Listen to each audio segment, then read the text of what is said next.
চিত্রাকে হাতে নাতে ধরে ফেলল অগ্নি আর কথা। সম্পূর্ণ জানতে ভিডিওটিতে একটি লাইক করে দেখতে থাকো। গল্পে শুরুতেই দেখা যায় কথার কাছে এখন পুরো বিষয়টা ক্লিয়ার হয়ে গেছে। অগ্নির কাছে প্রশ্ন করে, চিকি আর মাফিন তাহলে আমাদের মেয়েই নয়? আপনি ওদেরকে দত্তক নিয়ে এনেছেন পাচক মশাই?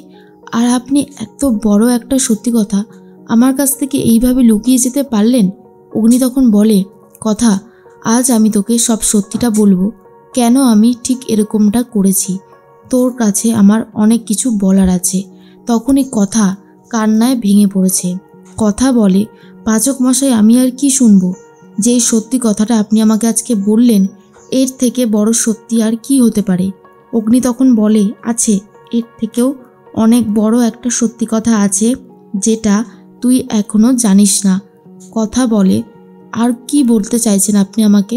পাচক মশাই, আপনি আমার কাছ থেকে এত বড় সত্যি কথাগুলো লুকিয়ে গেছেন। আমি তো ভাবতেই পারছি না যে এত বড় সত্যি কথাগুলো আমি আজকে এসে জানতে পারছি। এর মধ্যেই পরিবারের সবাই উপস্থিত রয়েছে। তখনই কর্তা দাদু বলে, কি হয়েছে কথা মা, তোমার চোখে জল, সব ঠিক আছে তো? তখনই কথা বলে, পাচক মশাই আজকে অনেক বড় একটা সত্যি কথা সবার সামনে বলবে কর্তা দাদু, যেই সত্যিটা শোনার পরে আমার মনে হয় আপনাদের সবারই অবাক হওয়া ছাড়া আর কোনো উপায় থাকবে না। তখন অগ্নি বলে, সত্যিটা আমি তোকে বলতাম কথা, কিন্তু তোর শরীরের দিকের কথা ভেবে আমি বলতে পারিনি। তার মানে এটা কখনোই ভাবিস না যে আমি তোকে মিথ্যে বলে গেছি। কিন্তু আমি যেটা করেছি সেটা বাধ্য হয়ে করেছি, করার মতন সিচুয়েশান চলে এসেছিল বলেই করতে বাধ্য হয়েছিলাম। কিন্তু তখনই পিসিয়া বলে, অগ্নি চুপ করে থাকিস না, পুরো কথাটা আমাদেরকে বল, ঠিক কি হয়েছে? এরপরে অগ্নি বলে, চিকি আর মাফিনকে নিয়ে একটা অনেক বড় কথা উঠেছে। ওরা আদৌ আমাদের মেয়ে কিনা। তবে সত্যিটা আজকে আমি সবার সামনেই বলবো, ওরা আমাদের মেয়ে কিনা। যখন কথার অবস্থা অনেক বেশি খারাপ, যখন আমার মেয়েকে খুঁজে পাওয়া যাচ্ছে না, তখন ডক্টর বলেছিল আমি যদি কথার কোলে বাচ্চা এনে দিতে না পারি তাহলে কথা হয়তো অনেক বড় আঘাত পাবে, আর সেই আঘাত থেকে কথার অনেক বড় ক্ষতি হয়ে যেতে পারে। এই কথা চিন্তা করে আমি তাড়াতাড়ি করে সব জায়গায় ছুটে যাই একটা বাচ্চা দত্তক নেওয়ার জন্য। আর সেই মতনই আমি বাচ্চাকে দত্তক নিয়ে আসি আর কথার কোলে তুলে দিই। কিন্তু সবই যখন আস্তে আস্তে নর্মাল হয়ে উঠছিল, তখন প্র্যাটি আমাকে ফোন করে খবর দেয় যে আমাদের যে আসল মেয়ে তাকে খুঁজে পাওয়া গেছে। আর আমি দেরি না করে সেখানে চলে যাই। গিয়ে দেখি সত্যি তাকে খুঁজে পাওয়া গেছে। ডক্টরকে আমি ডাকি আর কথাও বলতে শুরু করি, কিন্তু ডক্টর বলে যেহেতু কথা নর্মাল হয়ে উঠেছে, মাফিনের সাথে সব কিছুই শুরু করেছে সম্পর্ক, তাই হঠাৎ করে যদি এখন আমি ওকে এত বড় একটা কথা বলি ও হয়তো আঘাত পেতে পারে। তাই ওর শরীরের কথা ভেবে আমি তখনও সত্যিটা আড়াল করে যাই।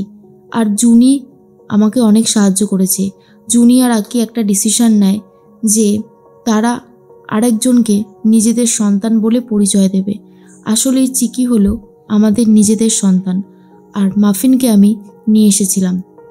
এত বড় সত্যিটা জেনে কথা খুবই কান্নাকাটি করে আর বলে, পাচক মশাই এত বড় একটা সত্যি কথা আপনি আমার কাছ থেকে লুকিয়ে গেছেন, আর জুনি তুই কেন বলিসনি আমাকে? জুনি বলে, বিশ্বাস কর কথা, তোর মেয়ের কিন্তু কোনো অযত্ন আমি হতে দেইনি। যতটা পেরেছি আমি ওকে আগলে রাখার চেষ্টা করেছি।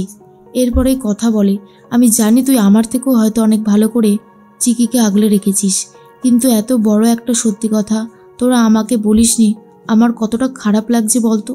এর মধ্যে পিসিয়া বলে, হ্যাঁ রে অগ্নি, তুই তো আমাদেরকেও কিছু বলিসনি। তখনই পিসিয়ার কথা শুনে অগ্নি বলে, যখন আমি কিছুই করে উঠতে পারছিলাম না তখন আমি কায়দা কানুনের সাথে কথা বলি আর ওরা আমার পাশে থাকে, একটা ব্যবস্থা করা হয়। কথা, আমি যদি অন্যায় করি তাহলে তুই আমাকে শাস্তি দে। তোর শরীরের কথা ভেবে আমি সব কিছু লুকিয়ে গেছি। এছাড়া আমার কাছে আর কোনো কিছুরই অপশান ছিল না ছোটকা। ছোটকা তখন বলে, না রে অগ্নি, তুই যেটা করেছিস সেটা একদম ঠিক করেছিস। সবার আগে কথার শরীর ঠিক করার দরকার ছিল। সেই মুহূর্তে কথার যদি শরীরের শরীর আরও খারাপ হয়ে যেত তখন আমরা আরও বেশি চিন্তা করতাম। এখন সব কিছু নর্মাল আছে, এখন কথা সত্যিটা জেনেছে, আমার মনে হয় না এরপরে আর কোনো সমস্যা থাকতে পারে। কথা, তুমি অন্তত অগ্নিকে ক্ষমা করে দাও। ও যা কিছু করেছে তোমার দিকে তাকিয়েই কিন্তু করেছে, ওর কিন্তু মিথ্যে কথা বলার কোনো ইচ্ছাই ছিল না। তখনই আক্কি বলে, একদমই তাই, আমিও তো বলছি বিগ ব্রো অনেক কষ্ট করে সব কিছু সামাল দেওয়ার চেষ্টা করেছে। কথা তুমি ওকে ক্ষমা করে দাও। এর মধ্যে কর্তা দাদু বলে, চিকি আর মাফিন ওরা দুজনেই এই বাড়িতে থাকবে আর খুব ভালো থাকবে। এসব নিয়ে আর কথা না বলাই ভালো। ওরা অনেক ছোট, ওরা এসব ব্যাপার বুঝবে না, আর অনেক বড় ঝামেলা তৈরি হতে পারে, ওদের মন মানসিকতার ওপর প্রভাব পড়তে পারে। তার থেকে বরং আমরা সবাই মিলে পুজোয় আনন্দ করি, হইহুল্লোড় করি, এটাই ভালো। চিত্রা দাঁড়িয়ে দাঁড়িয়ে সব কথা শুনেছে। এরপর চিত্রা বাচ্চা দুটোকে খুঁজতে শুরু করে, আর তখনই চলে এসেছে বাচ্চাগুলো। চিকি আর মাফিনকে ডেকে বলে, দেখেছো তো, তোমাদেরকে বলেছিলাম না ওরা তোমাদের আসল বাবা মা নয়, যাও গিয়ে প্রশ্ন করো। এরপর চিকি আর মাফিন আবারও অগ্নি আর কথার সামনে গিয়ে সেই একই প্রশ্নই করে যে তোমরা আমাদের বাবা মা নও। তখন অগ্নি বলে, এসব মিথ্যে কথা, যারা মিথ্যে কথা বলে তাদেরকে পানিশমেন্ট দিতে হয়, তুমি জানো না? এরপরেই চিত্রা যখন হাঁটতে শুরু করে তখনই কিছু গুলি নিয়ে এসে চিকি আর মাফিন ছড়িয়ে দেয় মেঝেতে, আর যার জন্য চিত্রা মুখ থুবড়ে পড়ে যায়। ঠিক সেই সুযোগটাই নিতে চায় অগ্নিয়ার কথা, আর এগিয়ে আসার বলে, কে তুমি যে আমাদের বাচ্চাদেরকে সমানে ভুল বুঝিয়ে যাচ্ছ? ওরা গ্র্যানি গ্র্যানি করতে থাকে। প্রথম থেকে আমার সন্দেহটা বেড়েছিল, আর এখন তো আমার আরোই সন্দেহ বেড়েছে। সত্যিটা আমি জানবই, সত্যিটা আমাকে জানতেই হবে।